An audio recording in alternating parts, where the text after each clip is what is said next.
তো গাইস, সবাই ভিডিওটা দেখলে, একটা মেয়েকে একটা ছেলে পুলিশ সাথে, কোনো পুলিশের রাইট নেই যে কাউকে মারার। দেখো, এই পুলিশে যারা চাকরি করে এদের মা বাবার জন্ম ঠিকঠাক দিলেও মানে কীভাবে মানুষের সাথে কথা বলতে হয় সেটা শেখায়নি এর মা বাবারা, ওই জন্যই এরকম। আর এরা ইন্ডিয়ান পুলিশ ছাড়া এইসব কাজ কেউ করতে পারে না। কেন, এদের পরিবেশ, যেই পরিবেশে এরা জন্ম নিয়েছে সেই পরিবেশ, মানুষের সাথে কীভাবে কথা বলতে হয় সেটা এরা শিখিনি।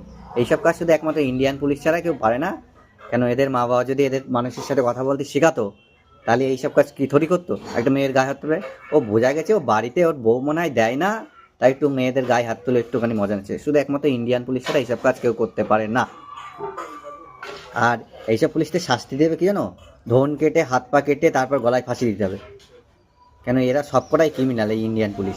The police needs to arrest the corrupt government officials and then the courts need to punish them. अगर कानून से कुछ नहीं हो रहा है तो किसी को तो कुछ करना पड़ेगा ना।